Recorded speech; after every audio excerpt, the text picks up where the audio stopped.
उसतुल्लाह ख़ान और मेरे साथ हैं शाहज़ेब जीलानी और ज़र्रार खोड़ो। सियासत में आज जो अगर मैं स्टॉक एक्सचेंज से तशबीह दूँ तो आज हमें तो कम से कम मंदी का रुझान लग रहा है, और अगर किसे नहीं लग रहा, जिसे नहीं लग रहा, बाकी चैनल्स उसके लिए हाजिर हैं। हमारे नज़दीक इस वक्त जो है पेट और भूख वो आज के प्रोग्राम में तरजीह है, और एक अच्छी ख़बर भी है बहुत दिनों बाद। आपको याद होगा कि पिछले साल जब मानसून आया था बहुत ही क़यामत ख़ेज़ था। पाकिस्तान की तारीख़ में ऐसे कम ही कातिल मानसून आए हैं जितना पिछले साल आया था। 3.5 करोड़ लोग उससे मुतासिर हुए थे। चारों सूबों में 40 लाख एकड़ ज़मीन कम से कम सिंध में ज़ेर आब आई थी, जिसमें फसलें भी थीं और अगली काश्त भी होनी थी। तो उस वक्त हर कोई कह रहा था कि यार अगला साल बहुत ही मुश्किल साल होगा, गंदम बहुत इलाक़ों में नहीं क्या बिजाई उसकी हो सकी, बाकी फसलें जो हैं वो भी बर्बाद हुई अच्छी खासी।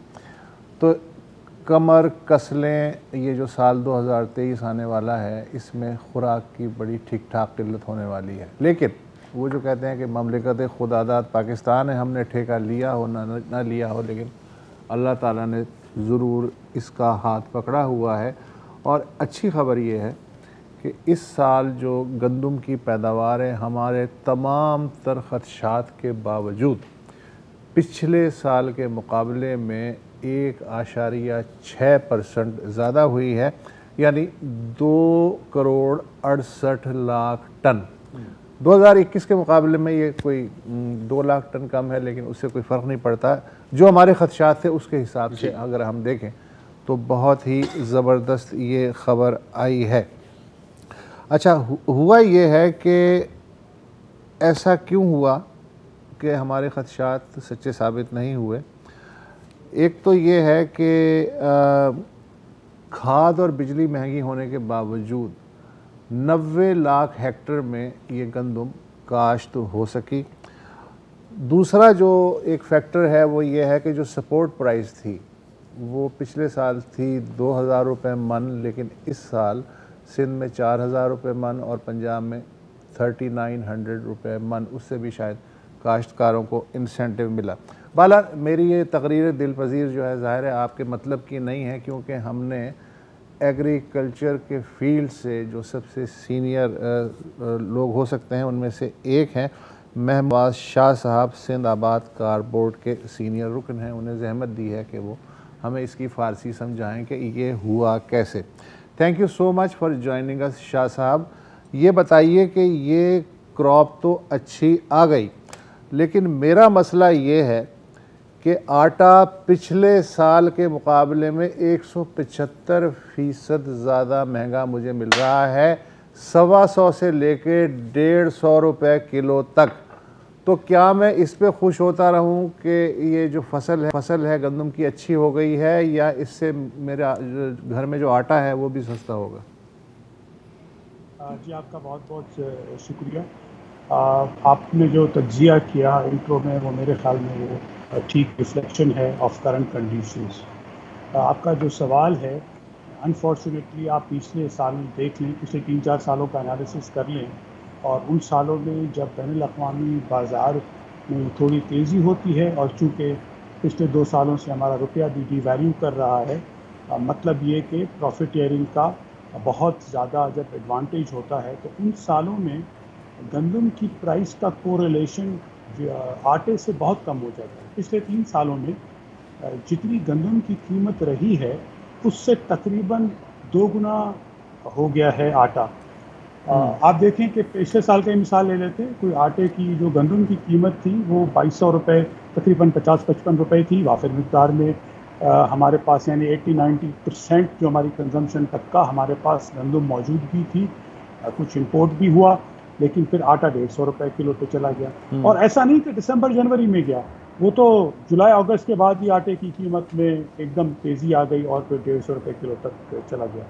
तो अनफॉर्चुनेटली उसका इतना कोरिलेशन हमारे पास क्रॉप का होना एक रिलेटिव चीज़ तो है, लेकिन उसका अनफॉर्चुनेटली कोई डायरेक्टली इतना अच्छा शाह साहब, मैं ये जानना चाह रहा हूँ कि एक तो ज़ाहिर है आपने बिल्कुल बजा फरमाया कि आलमी सतह पे ज़ाहिर है कि बहुत ही उथल पुथल है और ये कीमतें जो हैं पाकिस्तान के बस से बाहर हैं, लेकिन पाकिस्तान के बस में जो चीज़ है वो ये है कि ज़ख़ीरा अंदोज़ी को तो लगाम दी जा सकती है ना, जो अब इंतहाई प्रोफेशनल और एक इंडस्ट्रियल स्केल पे जो माफियाज़ हैं वो बन चुके हैं, और कहा यह जाता है कि उनके हाथ हुकूमत से ज़्यादा लंबे हैं, और कहा यह जाता है कि उनके दिमाग हुकूमत जो आज सोच रही है वो अगले साल का सोच रहे होते हैं, यानी इतने वो एडवांस हो चुके हैं।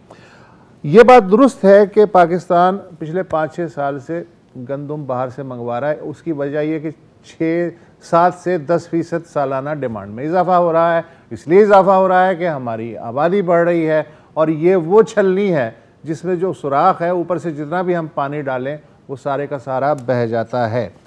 तो अब बताइए कि हमारे बस में जो है वो क्यों नहीं कर पा रहे? देखिए जी, हमारी तो हम्बल इसमें गुजारिश पिछले साल से हम यही कर रहे हैं कि जिस साल से हम गुजर रहे हैं वो टफ साल है, और जिस साल से हम आज ये जो 2023 का साल है वो भी आटे के लिए हमारे लिए बड़ा दुश्वार रहेगा, क्योंकि ऐसा होता नहीं है कि गंदम हमारे पास हार्वेस्ट हो रही है, आप ये कह रहे हैं कि उसकी कीमत भी बढ़ा दी गई है, उसके बाद भी बाज़ार कोई 10 से 15% ज़्यादा है, और आटा आज भी कराची में उसकी स्ट्राइक फ्लोर मिल उसको स्ट्राइक करने की बातें कर रहे हैं, तो ये मुश्किल होगा। हम तो ये बात पिछले साल से कर रहे हैं कि सरकार को गंदम में थोड़ा सा ब्रॉडर व्यू लेके और अगले 3 से 4 साल की प्लानिंग करनी चाहिए, ताकि हमारी प्रोडक्शन जो 26-27 मिलियन टन पे फंसी हुई है उसको बढ़ा के हम 31 मिलियन टन तक लेके जाएं, ताकि हमारी जो अगले 2-4 साल की जो रिक्वायरमेंट है वो पूरी हो सके। देखें, एडमिनिस्ट्रेटिव मेजर्स हों वो कामयाब आज तक ना आपके चीनी में हुए ना आटे में हुए, वो होते नहीं हैं। सिर्फ एक ही चीज़ हाथ में है सरकार के कि वो सप्लाई साइड इंक्रीज कर सके।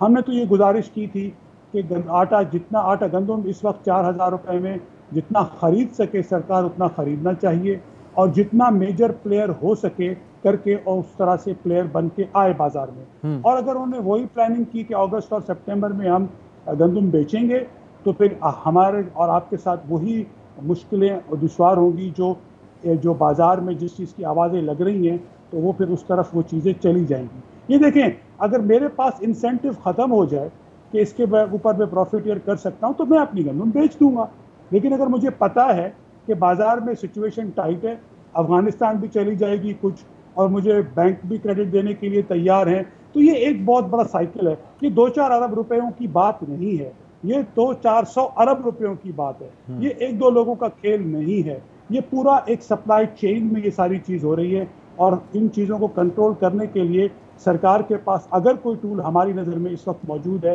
तो वो सिर्फ यही टूल है कि सप्लाई साइड के सप्लाई साइड मतलब कि पैदावार बढ़ाने पर फोकस करें।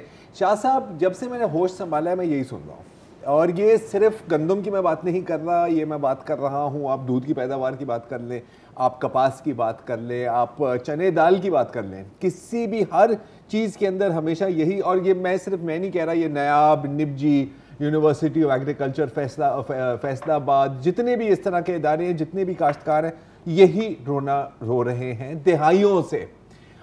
पता नहीं क्यों, अगर आप हमें बता सकें कि कभी इस पर अगर तवज्जो दी गई तो वो कामयाब नहीं हुई, या फिर तवज्जो दी ही नहीं गई। आप कैसे देखते हैं इसे? खोड़ू साहब, मैं देखें, आप पिछले 10 साल ज़रूर एनालाइज कीजिए, ज़्यादा पुरानी बात नहीं करते, तो 4-5 साल पहले आपके पास गंदम रखने की जगह नहीं थी जी।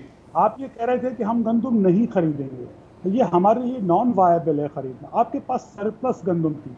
जब ऐसे औकात आते हैं या इंटरनेशनल मार्केट जब कम होती है बहुत, तो हम उसकी प्लानिंग को ही छोड़ देते हैं। देखिए, एक नया सीड प्रोड्यूस करने में इस वक्त डेवलप्ड वर्ल्ड को 10 से कोई 18 साल लगते हैं नया सीड लाने में। अगर वो 20 से 25 सीड के ऊपर काम करते हैं, उसके ऊपर एक सीड होता है जो सप्लाई पूरी पाइपलाइन से निकल के और बाहर आता है। अगर हमारे पास इस तरह का काम आप नहीं करेंगे, लॉन्ग टर्म स्ट्रैटेजी नहीं बनाने के, क्या आपको गंदम चाहिए इस मुल्क में सरप्लस या नहीं चाहिए, या आपको नीजर रिएक्शंस को आगे लेके चलना। यानी नीजर से क्या मुराद है कि जब इंटरनेशनल बाजार कम हो जाए, आपको इकोनॉमिस्ट बोलें कि भाई गंदम तो आपको प्रोड्यूस नहीं करनी, आप गंदम को छोड़ दें। आप हिंदुस्तान को देख लें, जिन्होंने पिछले 10-12 सालों में क्या किया है, उन्होंने एक स्ट्रैटेजी को फॉलो किया है। तो पिछले 2 सालों में क्या हुआ है, उनके पास इतनी वाफिर मिकदार में गंदम है कि ना सिर्फ अपने लोगों के लिए बल्कि वेस्टर्न वर्ल्ड ने उनको हाथ बांधे कि खुदारा इसको एक्सपोर्ट करने की आप इजाज़त दीजिए। तो अगर आप वो पॉलिसी नहीं रखेंगे अपने पास, वो गुफ्तगू जब ये क्राइसिस ख़त्म हो जाए नहीं करेंगे, तो जाहिर सी बात है उसकी नताइज तो फिर इस तरह से आएंगे जैसे एक एमरजेंसी में पेशेंट बैठा है, उसको फिर आपको ब्लीडिंग भी रोकनी है, उसके दिल को भी ख्याल करना है। इस तरह की सूरत हाल में तो फिर यही होगा। आखिरी बात देखें, आपके पास इस वक्त 4 वजारतें सूबों में, एक आपकी वफाक में, उनका नाम क्या है? फूड मिनिस्ट्री, एग्रीकल्चर उसके अलावा है। मुझे तो ये बात समझ में नहीं आती कि उसमें हम कर क्या रहे हैं। महमूद नवाज शाह साहब, एक तो इम्पोर्ट और एक्सपोर्ट तो आपने बात की, हमारे मुल्क में स्मगलिंग भी बहुत ज़्यादा उसकी शिकायत है। ये क्या नेक्सस है? मतलब हमारे यहाँ ज़ाहिर है कि ये इसमें मिलर्स शामिल होंगे, इसमें ट्रेडर्स शामिल होंगे, और सरहद भी तो पार बॉर्डर होती के जो लोग हैं वो शामिल होंगे किसी तरह जादू से। What do we know about this कि ये अफगानिस्तान का बार बार जिक्र आता है कि देखिए जी माफ़ कीजिएगा, कता कलामी माफ़। देखिए ये बात तो हम समझने से कासिर हैं। एज वी स्पीक तो चीनी आपकी अफगानिस्तान में कोट हो रही है 230 रुपए। अब ये कोई सुई तो है नहीं कि 4 लोग छुपा के ले गए आपके बॉर्डर से। एक ट्रक में 10 टन पड़ता है, ये लाखों टन गंदम, और सॉरी ये चीनी कौन लेके जा रही है? मैं आज की बात कर रहा हूँ, मैं आपको 15 साल पुरानी बात नहीं कर रहा।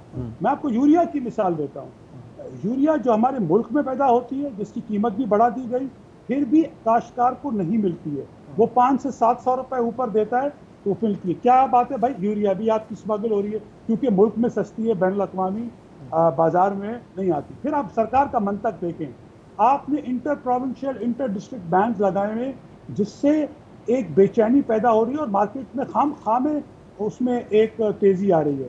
वेरस चाहिए तो ये कि आप बॉर्डर्स बंद करें, नेशनल इधर खोल दें गंदम, ताकि अपने मुल्क में तो जहाँ पे कंजम्पशन की रिक्वायरमेंट है वहाँ पे तो जाए ना।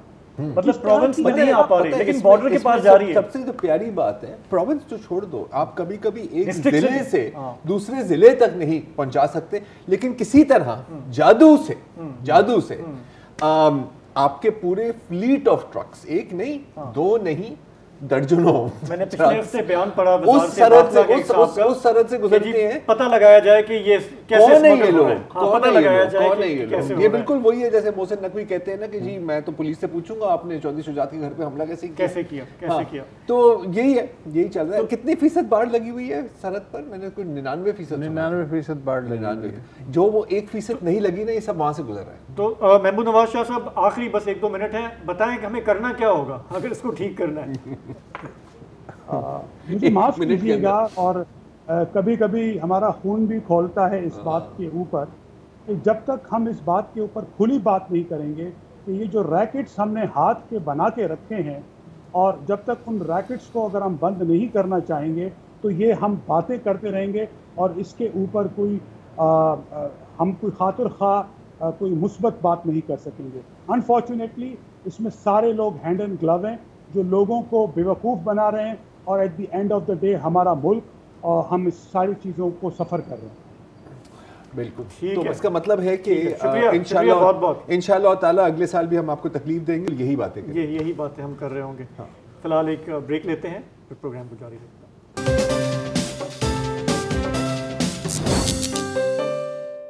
अब एक मौजू है जो थोड़ा सा तकलीफ देह है, लेकिन उस पर बात करना भी ज़रूरी है। पाकिस्तान में रोज़ कहीं ना कहीं बच्चे जिनसी तशद्दुद का शिकार होते हैं। कुछ वाक़यात रिपोर्ट होते हैं लेकिन बेशतर पर खामोशी इख्तियार कर ली जाती है। जो वाक़यात रिपोर्ट होते हैं उनमें भी लोगों को, रेप सर्वाइवर्स को इंसाफ नहीं मिलता। ऐसा क्यों है? खैरपुर सिंध में बच्चों के रेप का एक हाई प्रोफाइल वाक़या इसकी एक मिसाल है। वाक़या है ठरी मीरवा तहसील का, जहां जुलाई 2020 में एक रिटायर्ड टीचर ने मुबैना तौर पर एक 11-12 साल बच्चे का रेप किया। ये मुलज़िम बच्चों के रेप की फ़िल्म बनाता था, वीडियोस बनाता था और फिर इससे उन्हें ब्लैकमेल करता था। इस वाक़े पर काफ़ी मोहल्ले में शोर मचा। उनके वालिदैन ने पुलिस से रुजू किया, FIR हो गई, मुलज़िम गिरफ़्तार भी हो गया। लेकिन फिर 3 साल बाद यानी गुज़श्ता हफ़्ते सारंग शर नामी इस मुलज़िम को खैरपुर की एक अदालत ने बाइज़्ज़त तौर पर बरी कर दिया। जिन लोगों ने बच्चे की ये वीडियो देखी थी या तस्वीर देखी थी वो हैरान परेशान रह गए कि इतने वाज़े सबूत के बावजूद अदालतें कैसे इन मुल्ज़मान को रिहा कर देती हैं। इसके लिए आपको 12 सफ़ात पर मबनी ये जजमेंट देखनी होगी जो कि जज साहब ने तहरीर की, जिसकी बिना पर जज साहिबा ने तहरीर की, जिसकी बिना पर इनको रिहा किया गया। ये जजमेंट हमने पढ़ी है, 12 सफ़ात पर ये मुश्तमिल है। इसके जो मेन पॉइंट्स हैं वो मैं आपको बता देता हूँ। इसको पढ़ के ये बिल्कुल वाज़े होता है कि जिस तरह हम बचपन से सुनते आए ना कि कानून अंधा होता है और फ़ैसले जो है वो मेरिट पर होते हैं और गवाहों और सबूतों की बुनियाद पर होते हैं। ये फ़ैसला भी इसी की मिसाल है। इस फ़ैसले की जो डिटेल जजमेंट है वो जज हैं समीना मंगी, उन्होंने तहरीर की। वो एडिशनल सेशन जज हैं खैरपुर में जेंडर बेस्ड वायलेंस की अदालत की। जो ऑर्डर है उसमें ये बिल्कुल वाज़े तौर पर नज़र आ रहा है कि जो मुद्दई थे, जो रेप सर्वाइवर बच्चा है, जब ये ट्रायल चला तो वो अपने बयानात से मुकर गए। उन्होंने अदालत में बार बार कहा कि ये जो शख्स सामने खड़ा हुआ है ये वो शख्स नहीं है जिसने ये जुर्म किया। उन्होंने कहा कि ये जो घिनौना जुर्म है ये किसी दूसरे नामालूम शख्स ने किया है। जब उनसे कहा गया कि एफआईआर में तो आपने इनका नाम बताया था और आपने इनको रंगे हाथों पकड़ा था, तो उन्होंने कहा कि जी एफआईआर पे तो जो दस्तखत है हमने किए थे वो खाली पर्चे पे किए थे, हमें नहीं पता कि ये एफआईआर किसने की है। जब उनसे ये पूछा गया कि इसकी एक यूएसबी वीडियो है और वो वीडियो पूरे ज़माने ने देखी जिसमें सब कुछ साफ नज़र आ रहा है, तो अदालत ने कहा कि जी इसको हम एडमिट नहीं कर सकते एज एविडेंस क्योंकि इसके फोरेंसिक्स नहीं हुए, ये डॉक्टर्ड भी हो सकती है। जो मेडिकल लीगल सर्टिफिकेट जिन साहब ने जारी किया, डॉक्टर अब्दुल खालिक शर, उन्होंने कहा कि जी कि मैंने जो मुआयना किया है बच्चे का उसमें तो ये वाज़ेह ही नहीं है कि इनके साथ कोई जिस्मानी ज़्यादती हुई है, कोई रेप हुआ है। उन्होंने कहा कि जी मैं तो ये भी नहीं कह सकता कि इनके साथ कुछ हुआ है। इसी तरह डीएनए टेस्टिंग की बात हुई और लम्स जामशोरों में जो फोरेंसिक लैब है उन्होंने जो रिपोर्ट दी, उन्होंने कहा जी बच्चे के जो कपड़े हैं, जो खून के सैंपल्स हैं, जो दीगर एविडेंस है वो मुल्ज़िम के डीएनए से बिल्कुल मैच नहीं करता, इसलिए ये मुल्ज़िम बेगुनाह है। अब हमारा जो सिस्टम है, हमारा जो निज़ाम है, उसमें पुलिस अपना काम कैसे करती है, प्रोसिक्यूशन कैसे करता है, एविडेंस कैसे इधर से उधर हो जाता है, इस पर बड़े सवालात हैं। सिंध हुकूमत ने कहा है कि हम इसको मामले को सीरियसली ले रहे हैं। जो मुल्ज़िम रिहा हुआ था पिछले हफ्ते वो दोबारा मुबैना तौर पर पुलिस की तहवील में है, गो कि पुलिस इसकी तस्दीक नहीं कर रही, लेकिन सिंध हुकूमत ने बड़ा टफ स्टांस लिया है और आपकी बात हुई है। अच्छा, मैं ये जो कि इस वक्त सारंग शर है कहाँ, पहले मैंने वो भी सवाल पूछा, वो ऑन एयर नहीं है, तो मुर्तज़ा वहाब से मेरी बात हुई जब इनकी रिहाई की खबर आई, वज़ीर आला के कानूनी मुशीर जो हैं, तो उन्होंने बड़ा सख्त स्टांस लिया था जैसे आपने कहा था, और कहा था कि जी जैसे ही तफसीली फैसला आएगा हम इस पर एक्शन लेंगे। तो पहले तो मैंने सब ये सवाल पूछा कि सारंग शर इस वक्त कहाँ है, तो उसने कहा कि उनके to the best of his knowledge वो अभी आराम से आगे पीछे घूम रहा है क्योंकि कोई कानूनी जवाज़ नहीं है एमपीओ के सिवा। ठीक है, तो फिर मैंने मुर्तज़ा वहाब साहब से पूछा कि अब क्योंकि तफसीली फैसला आ गया है तो सिंध हुकूमत का क्या रद्द अमल होगा, सुनिए। ज़रार हम सिंध गवर्नमेंट इस फैसले के खिलाफ सर्टनली अपील फाइल करेगी सिंध हाई कोर्ट की सख्त बेंच में, और जैसा कि मैंने पहले बताया था कि प्रोसिक्यूटर जनरल साहब को कह दिया गया है कि आप इसकी अपील तैयार करें। आज ये तफसीली फैसला जो है वो इशू कर दिया गया है, उस फैसले को पढ़ लिया है, प्रोसिक्यूशन ने काम शुरू कर दिया है और होपफुली मेरे ख्याल में आज वेंसडे हम कोशिश करेंगे, वी हैव 2 वर्किंग डेज, कोशिश करके इसी हफ्ते में अपील फाइल कर दे और नेक्स्ट वीक उसकी अर्ली हियरिंग करा के कोशिश करें कि उस फैसले को सस्पेंड करा सकें हाई कोर्ट की जानिब से। अच्छा, अब जैसे अभी आप भी कह रहे थे कि बहुत सवालात हैं, तो यही सवालात मैंने फिर मुर्तज़ा वहाब साहब से पूछा क्योंकि आप सिर्फ मशीर नहीं हैं, आप सियासतदान नहीं हैं, आप एक बैरिस्टर भी हैं। तो मैंने उनसे ये पूछा कि एक बैरिस्टर की निगाह से अगर आप इस फैसले को देखें और बिलखसूस कि तमाम जो गवाह हैं, जो एडिशनल जो विटनेसेस हैं वो पलट गए हैं, उन्होंने इनकार कर दिया है, हॉस्टाइल हो गए हैं, फिर ये डीएनए टेस्टिंग वाली बात जो डॉक्टर अब्दुल खलीक शर ने की है, और फिर के वीडियो एविडेंस को क्यों नहीं तस्लीम किया गया, और इनके बारे में आपके क्या ख्याल है? ज़रार अगर आप मुझे इजाज़त दें मैं 3 बुनियादी इसके अंदर इश्यूज आपके सामने बयान करूंगा। मैं समझता हूं कि 3 इश्यूज हैं बुनियादी तौर पे। पहला इशू ये है कि जो अक्यूज्ड बच्चा है, सॉरी जो विक्टिम बच्चा है, उसकी फैमिली ने बेसिकली कंप्लेन को या सारंग की आइडेंटिफिकेशन के हवाले से they went back on their complaint and they said कि हम इसको आइडेंटिफाई नहीं करते। दूसरा इशू मैं समझता हूँ वो प्रोसिक्यूशन की जानिब से आए, और मैं समझता हूँ कि प्रोसिक्यूशन को इस सिचुएशन में और ज्यादा केयरफुल होकर काम करने की जरूरत थी। कुछ मुझे प्रोसिक्यूशन के पार्ट पर भी लैप्सेस नजर आए हैं। और तीसरा मैं समझता हूँ कि ओवरऑल जो ये जुडिशियल प्रोसेस है, ये जुलाई 2020 में एफआईआर दर्ज हुई, आज हम अब 2023 में मौजूद हैं। जरा 4 साल तक अगर इस तरह के केसेस जो कि क्राइम अगेंस्ट ह्यूमैनिटी है, क्राइम अगेंस्ट सोसाइटी है, अगर वो इतनी इल्तवा का शिकार होंगे, इतना लंबा अरसा डिले होंगे, तो मैं समझता हूँ वो अक्यूज को मौका मिलेगा कि वो कैसे एविडेंस को टेम्पर कर सकता है, वो कैसे विटनेसेस को इन्फ्लुएंस कर सकता है। और मेरा अपना मानना ये, जो मैंने अभी फैसला पढ़ा है, it appears to be a case जहाँ पे इन्होंने जो कंप्लेनेंट थे उनको भी मैनेज किया, उसकी फैमिली को मैनेज किया, और जो प्राइवेट विटनेसेस थे उनको भी मैनेज किया। उसकी मैं आपको 2-4 मिसाल देना चाहूंगा जो कि इस फैसले में दर्ज है। अगर आप फैसले को गौर से पढ़ें तो जो विक्टिम बच्चा है उसकी टेस्टिमनी जज साहब ने रिप्रोड्यूस की है, और उस टेस्टिमनी में जज साहब के सामने विक्टिम के वालिद साहब इस बात को एडमिट करते हैं कि मैंने कॉम्प्रोमाइज की दरखास्त सारंग शर के साथ अदालत में दायर की। यानी कि वो खुद इस बात का एतराफ कर रहे हैं कि हम कॉम्प्रोमाइज की तरफ जा रहे थे। ये फैसले में लिखा है। दूसरी इंटरेस्टिंग चीज कि जब उन्होंने कहा कि मैंने एफआईआर जो है वो पुलिस ने लिखी थी और मुझे नहीं पता था कि एफआईआर में उन्होंने सारंग शर को नॉमिनेट किया, उसका नाम डाला है, तो उसमें 2 बड़े इंपॉर्टेंट सवाल खड़े होते हैं। पहला सवाल ये कि उस एफआईआर को गालिबन बच्चे के वालिद ने दस्तखत किया था, तो मैं समझता हूँ इस बात को एक्सेप्ट करना बड़ा मुश्किल है कि उनको नहीं पता था कि उस एफआईआर में क्या दर्ज किया जा रहा है।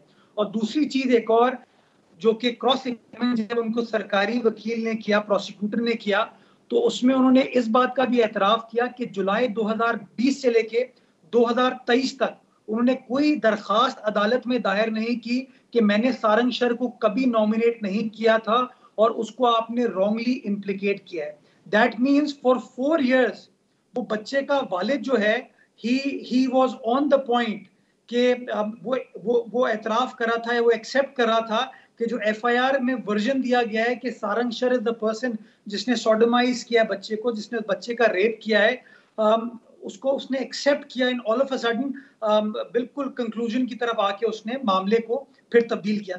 ये बातें इस फैसले में दर्ज हैं। और तीसरी चीज मैं समझता हूँ जहां प्रोसिक्यूशन से गलती हुई वो ये है कि गो के उस यूएसबी को उन्होंने एक और एफआईआर में प्रेजेंट किया हुआ था। They should have presented it, exhibited as in evidence in this FIR as well. और वो मैं समझता हूँ ये गलती उनसे प्रोसिक्यूशन की जानिब से हुई, and we will try our best कि इंशाल्लाह उसको एपेलेट स्टेज पे उसको रेक्टिफाई करें। आपने सुना मुर्तज़ा वहाब को। बहरहाल सिंध हुकूमत एक अपील फाइल करे कि एक चीज़ वाज़ेह है, यानी केस जज के सामने बना के रखा जाता है कि भैया इसे आप रिजेक्ट कर दें, और जितना जस्टिस डिले होगा उतना ही जस्टिस डिनाई होगा। एक वक्फा लें। ये तो आपको मालूम होगा ही कि आज आलमी यौम आज़ादी सहाफ़त है, और इस मौके पे जो इंटरनेशनल ऑर्गेनाइजेशंस होती हैं सहाफ़त से मुताल्लिक़, वो अपनी सालाना रिपोर्टें भी शाया करती हैं, और जो नई रैंकिंग है उसका भी ऐलान होता है। तो उस लिहाज से एक बहुत ही सरकर्दा आलमी तंजीम है, आपने यकीन नाम सुना होगा, रिपोर्टर्स sans frontières यानी रिपोर्टर्स विदाउट बॉर्डर्स। उनकी जो आज के दिन की मुनासबत से ताज़ा रिपोर्ट आई है, उसमें उन्होंने कहा है कि मजमूई तौर पे 180 ममालिक को उन्होंने देखा है। 180 ममालिक में से 70% ममालिक में सहाफ़त की हालत अबतर हुई है। सिर्फ 8 ममालिक ऐसे हैं जिसमें थोड़ी सी तसल्ली बख्श है और इम्प्रूवमेंट हुई है, और जो बदतरीन जो सूरत हाल है सहाफ़त की उसमें उन्होंने सर फहरिस्त शुमाली कोरिया, आपके दोस्त का जो मुल्क है, उसे रखा है। उसके बाद वियतनाम और चाइना आते हैं, और उसके बाद फिर रशिया आ जाता है। जो रिपोर्टर विदाउट बॉर्डर्स की जो रिपोर्ट है उसमें पाकिस्तान के लिए एक अच्छी खबर है कि पिछले साल पाकिस्तान की जो रैंकिंग थी आज़ादी सहाफ़त के हवाले से वो थी 157, यानी नीचे थी 180 ममालिक की फहरिस्त में। इस साल 7 पॉइंट्स की इम्प्रूवमेंट हुई है, अब वो 150 हो गई है। उसके बरक्स एक पड़ोसी मुल्क, आप समझ तो आप गए होंगे, उस एक पड़ोसी मुल्क में जो रैंकिंग है सहाफ़त की वो मज़ीद नीचे गई है। मसलन गुज़िश्ता बरस भारत में आज़ादी सहाफ़त के इंडेक्स में भारत की रैंकिंग 150 थी, जो इस वक्त पाकिस्तान की है, लेकिन आज उसकी जो रैंकिंग है वो 11 पॉइंट्स कम हुई है, 161 पे आ गई है। चलो कहीं से तो क्या हम भारत से ज़्यादा आज़ाद हैं? कदर RSF के मुताबिक। अच्छा ओके, हाँ, अच्छा, लेकिन अभी और भी है। हाँ। अब मसला ये हुआ है कि RSF की जो रिपोर्ट है, ये तो था फिल्म का अच्छा पार्ट। अब RSF की रिपोर्ट में आगे जो कहा गया है वो ये है कि सहाफ़त के तहफ़्फ़ुज़ के नाम पे जो पाकिस्तानी क़वानीन लागू होते हैं जी, वो दरअसल हर तरह की नुक्ताचीनी दबाने के लिए ज़्यादा इस्तेमाल होते हैं।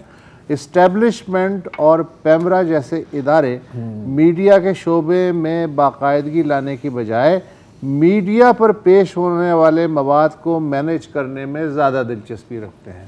अच्छा, और ये जो पॉइंट है ना, अगर अभी हाल में अबसार आलम, आपको पता है साबिक पैमरा चेयरमैन भी थे, उनको गोली भी लगी थी, किसी को नहीं पकड़ा गया कभी भी।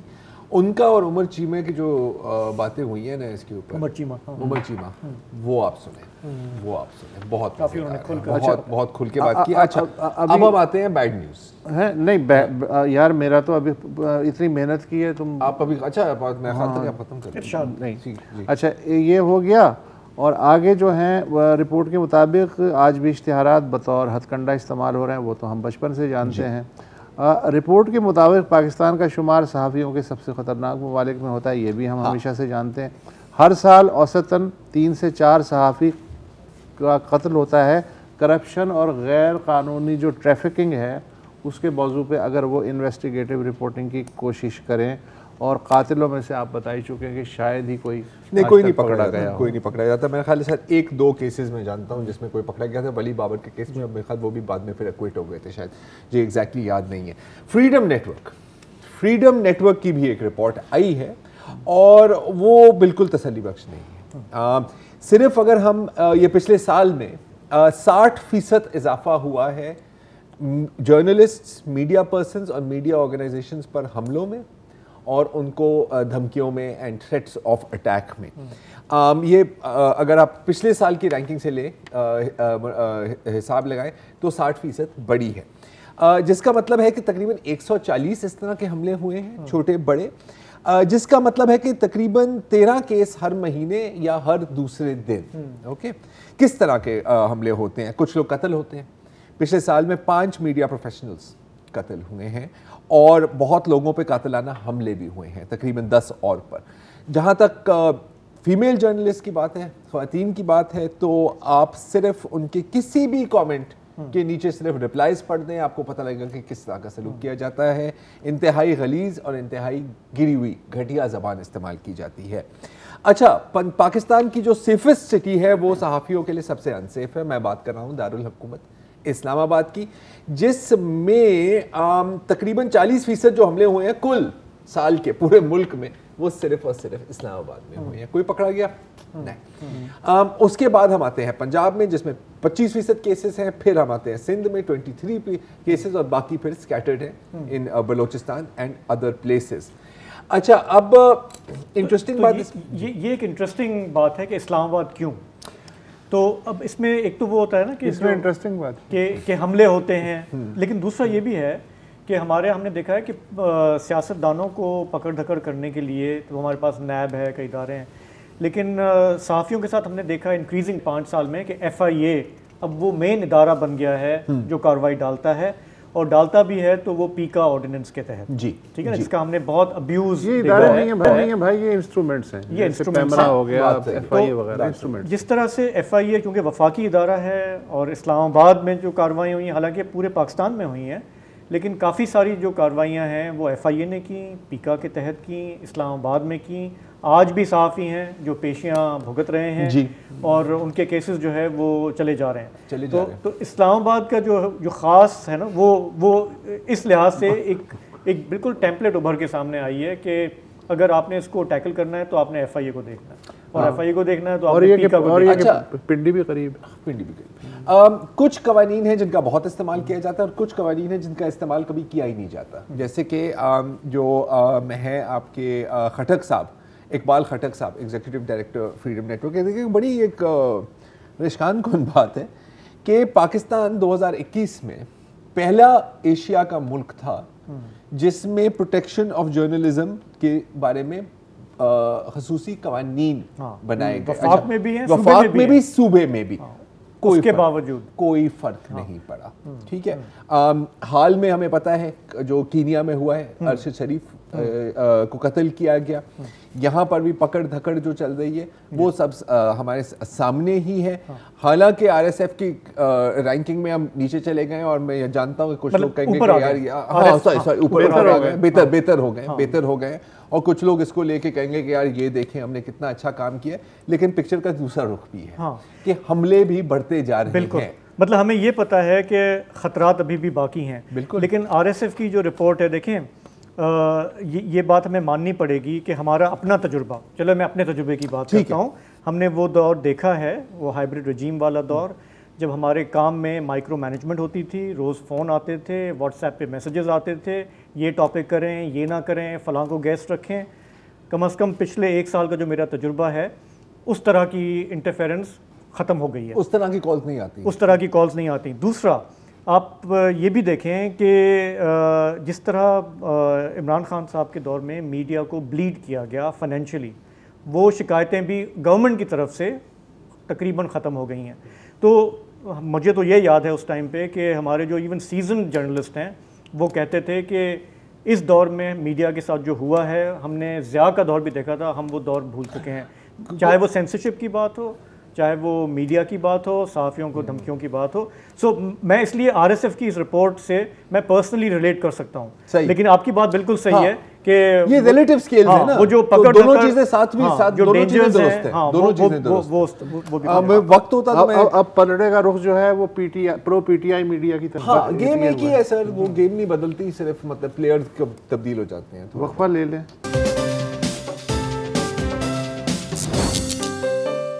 आपको अगर ये देखना हो कि जब इक़्तिदार की लड़ाई आपे से बाहर हो जाती है तो क्या होता है, तो आप सूडान पे नज़र दौड़ा सकते हैं, जहाँ ये लड़ाई एक बदतरीन इंसानी बहरान की शक्ल इख्तियार कर चुकी है।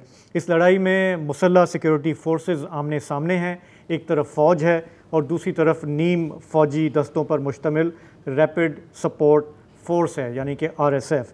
पिछले 3 हफ़्तों के दौरान जो खाना जंगी हुई है उसमें 1 लाख के करीब लोग मुल्क छोड़ने पर मजबूर हो चुके हैं।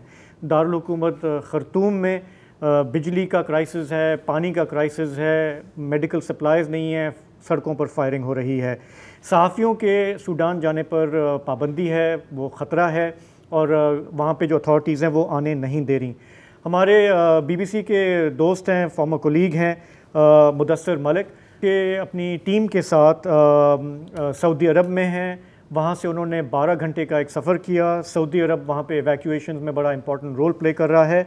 12 घंटे के इस सफ़र के बाद जब वो पोर्ट सूडान पहुँचे तो उन्होंने क्या देखा, मैंने उनसे सबसे पहले रब्ता करके यही सवाल किया। पोर्ट सूडान पे ये मंजर था कि वहाँ पे एक जेटी जहाँ पे ये जहाज़ लंगरअंदाज हुआ, वहाँ पे एक छोटी सी खैमा बस्ती बन चुकी है कि जो लोग पनाह लेना चाह रहे हैं वो पूरे सूडान से वो वहाँ पर पोर्ट सूडान पर आते हैं, और वहाँ पे सऊदी हुकूमत और सूडान की जो फ़ौज है ये दोनों मिलकर लोगों को वहाँ से एवैक्यूएट करते हैं। तो उस रात जब हम पहुँचे तो तकरीबन रात 2:30-3 बजे का टाइम था। तो 55 के करीब लोगों को वहाँ से एवैक्यूएट किया, जिसमें 15 पाकिस्तानी थे और बाकी दीगर मिडिल ईस्ट के शहरी थे। तो जिनसे भी मेरी बात हुई उन्होंने मुझे जो कहानियां सुनाई कि वो कई साल से वहाँ पे आबाद थे, मेहनत मजदूरी कर रहे थे, और कुछ लोग वहाँ पे अपने बीवी बच्चों के साथ सेटल भी थे, कुछ कार मैकेनिक थे, कुछ इंजीनियर थे। वो सब सिर्फ अपने जो कपड़े पहने हुए थे या जो चीज़ वो हाथ में उठा सकते थे, एक हैंड बैग वगैरह या इस तरह की चीज़ लेके वहाँ से भागे और पोर्ट पर पहुंचे। और पोर्ट पर ये जो सऊदी आर्मी की जो नेवी की जो शिप्स थे इस पे सवार होकर हो रहे। तो इस वक्त सिर्फ सऊदी नेवी के जो बैरी बेड़े यही वहाँ पे एक्टिव हैं। कभी कभार ये सऊदी हुकूमत जो है एक आधा जो मुसाफिर जहाज होता है जिसकी गुंजाइश तकरीबन 3 से 4 हज़ार के करीब होती है वो भी भेज देते हैं, लेकिन वो वहाँ पहुँचने में तकरीबन उसे 24 घंटे लगते हैं, क्योंकि हम एक उसमें थे नेवी के जहाज में थे, तो हम 12 घंटे में वहाँ पहुँच गए। तो मैंने सूडान पोर्ट पे जाने से एक दिन पहले ये भी देखा कि यहाँ पे एक और जहाज लंगर अंदाज हुआ था, उसमें तकरीबन 2000 से ज्यादा लोग सवार थे, उसमें पाकिस्तानी भी थे। लेकिन सबसे जो मेरे लिए इंटरेस्टिंग पॉइंट वो ये था कि उसमें ईरानी शहरी भी थे। और वहाँ पे जब ईरानी शहरी आए मैंने उनसे खुद पूछा कि भाई आप क्या कहना चाहेंगे सऊदी सरकार के लिए। तो उन्होंने बहुत शुक्रिया अदा किया। वहाँ पे बहुत जज्बाती मनाजर देखने को मिले, बहुत से लोग अपनी फैमिलीज के साथ वहीं पे पहले से मौजूद थे कि उन्हें रिसीव कर सकें। इसमें ज़्यादातर लोग यूनाइटेड नेशन के भी थे। जैसा कि मुदस्सर भी बता रहे थे, पाकिस्तान ने अपने कोई 1000 के करीब शहरी जो है बहिफाजत सूडान से निकाले हैं, जिसमें चीन ने ताउन किया है, सऊदी अरब ने ताउन किया है। लेकिन ख़ुद दारुल हुकूमत खर्तूम में क्या हालात हैं, वहाँ से क्या रिपोर्ट्स आ रही हैं, मुदस्सर से मैंने इसके बारे में भी पूछा। शाजिब, इस वक्त सूडान की जो सूरत हाल है वो एक खाना जंगी से आगे बात बढ़ चुकी हुई है। लोग चूंकि वहाँ से भाग रहे हैं और वो जो भी उनको बॉर्डर वहाँ पे टच करता है वहाँ पे पहुँचने की कोशिश कर रहे हैं। अब बीच में ये होता है कि जिस गाड़ी का या टैक्सी का किराया अगर 2000 था तो वो 25 से 30 हज़ार वसूल कर रहे हैं। आर्मी और RSF के जो लोग हैं वो आपस में मुसलसल लड़ रहे हैं और जो सिविलियन है वो भागने की कोशिश कर रहे हैं। इसमें जो सबसे ज़्यादा मुझे जो तस्वीर वहाँ से व्हाट्सएप के ज़रिए आ रही हैं और वहाँ पे देखने की चीज़ें जो मिल रही है कि लोगों को चलती गाड़ियों में फायरिंग हो रही है, लोगों का एक तरह से कत्ले आम हो रहा है और एक इंतहाई गैर यकीनी सूरत हाल में लोग वहाँ से भागने की कोशिश कर रहे हैं, लेकिन उन्हें ये समझ नहीं आ रही कहाँ जाएं। तो ज़्यादातर लोग मिस्र के बॉर्डर पे इकट्ठे हो रहे हैं कुछ, और यहाँ पे सूडान की जो एक ही पोर्ट है उस पर आते हैं जहाँ से सऊदी के नेवी के जो लोग हैं वो उन्हें लेकर महफूज मकाम तक पहुँचा रहे हैं। और जो मनाजर वहाँ से देखने को मिल रहे हैं वो इंतहाई होलनाक ही मैं कहूँगा, क्योंकि सहाफ़ियों को वहाँ पे जाने की अभी तक इजाज़त नहीं मिल रही। आम हालात में भी अगर ये जंग ना होती तो भी सूडान में वीज़ा लेकर एक सहाफ़ी के लिए जाना तकरीबन नामुमकिन है। जंगी हालात में वहाँ की फ़ौज ने और जितने भी लोगों से हमने राब्ते किए कि हमें यहाँ पर पहुँचना है, तो उन्होंने ये कहकर हमारे दरख्वास्त को रद्द कर दिया कि हम आपकी यहाँ पे सिक्योरिटी का बंदोबस्त नहीं कर सकते, तो आप बिल्कुल यहाँ पर ना आए। अगर आपके पास वीज़ा है भी तो ना आए, क्योंकि हम यहाँ पे किसी भी सहाफ़ी को यहाँ पे एंटरटेन नहीं करें। हम सिर्फ वो जो इंसानी हमदर्दी के तहत जो लोग आ रहे हैं बाहर से इनकी मदद करने के लिए, हम सिर्फ उनको संभालना हमारे लिए मुश्किल हो रहा है। हम किसी को भी यहाँ पे आकर जर्नलिज्म करने की कम से कम इजाज़त नहीं दे सकते। तो मैं आपको बताऊं, मुदस्सर BBC के लिए ज़ाहिर है कि वहाँ पर मौजूद हैं और पहले अफगानिस्तान में रिपोर्टिंग कर चुके हैं, और ये ट्रिप भी जो है इन्होंने मुझे बताया कि इस वक्त जो सूरत हाल है सूडान की, उसके बाद BBC ने एक खुसूसी रेडियो नशरियात शुरू की हैं, क्योंकि वहाँ पे लोगों को इन्फॉर्मेशन नहीं मिल रही है। और ये हमेशा आपको भी याद है ये इस तरह के हालात में ये करते थे। तो अब ज़रा समझाएं कि बैकग्राउंड क्या है। अच्छा, ये हुआ क्या है? अच्छा, ये है दो जर्नैलों की लड़ाई जो एक वक्त पे इत्तेहादी थे, लेकिन जाहिर है कि अब जानी दुश्मन है। एक जानिब है जनरल अब्दुल फतेह, चीफ अवामी स्टाफ जनरल अब्दुल फतेह अल बुरहान, और दूसरी जानिब है डिप्टी चीफ अवामी स्टाफ जनरल मोहम्मद हमदान दगालू, और जिन के बारे में आप अभी बता रहे थे, रैपिड सपोर्ट फोर्स एक नीम फौजी दस्ते हैं, उनके सरबराह हैं। अच्छा, ये दोनों साबिक सूडानीज डिक्टेटर उमर अल बशीर के बड़े करीबी साथी थे, और उमर अल बशीर ने 30 साल हुकूमत की सूडान पर। 2019 में आपको पता है वो बहुत बड़े मुजाहरे हुए थे और फिर वो इक़्तिदार से हट गए। 2 साल एक नीम सिविलियन हुकूमत ने गुजारा करने की कोशिश की, हाइब्रिडिश, लेकिन उस तरह का हाइब्रिड नहीं जिस तरह हमारे यहाँ इस्तेमाल होता है। लेकिन फिर अल बुरहान और दगालू दोनों ने कहा कि नहीं सर ये तो नहीं होने वाला, और दोनों ने मिलकर भाइयों की तरह 2021 में एक कू किया। अच्छा ठीक है, और दोनों अब पावर में आ गए। अच्छा, ये जो 30 साल थे जनरल बशीर के, दोनों ने लंबे नोट कमाए, ठीक है। ये जो चीफ ऑफ आर्मी स्टाफ हैं अल बुरहान साहब, इनकी भी एक बिजनेस एम्पायर बन गई है। और ये जो हैं आपके दगालू साहब, जिनका ये जो रैपिड सपोर्ट फोर्सेस हैं, वो पहले एक मिलिशिया होता था जंजावीद वाला, जिसने दरफूर में काफी कत्लेआम किया है। इसके साथ साथ अब इसकी गोल्ड की बिजनेस है, गोल्ड माइनिंग की बिजनेस है, रोड बनाना, लाइव स्टॉक वगैरह वगैरह। कहने का मकसद है कि दोनों के जनरल रशीद दोस्तम ऐसा ही है, लेकिन दोनों के पास अपनी लंबी फंडिंग है, इसलिए ये जंग नहीं बंद हो पैसा है। अच्छा, फटक कैसे हुआ? फटक क्यों हुआ? पीछे मुल्क भी है। फटक इसलिए हुआ कि फिर एक जो मुआहदा इनका बना था नीम सिविलियन हुकूमत के साथ, वो था कि यार ये जो रैपिड सपोर्ट फोर्सेस हैं, इसको आप फौज के अंदर मर्ज कर दें। अच्छा, मर्ज तो हम कर देंगे, लेकिन फिर चीफ कौन बनेगा? राइट। तो वो दगालू साहब कह रहा था कि मुझे चीफ बनना चाहिए, वो कह रहा है मुझे चीफ। सिर्फ अना का मसला नहीं है सर, नोट का मसला है, क्योंकि जो चीफ है वो फिर पूरी मुल्क की इकोनॉमी लिटरली उसके जेब में है।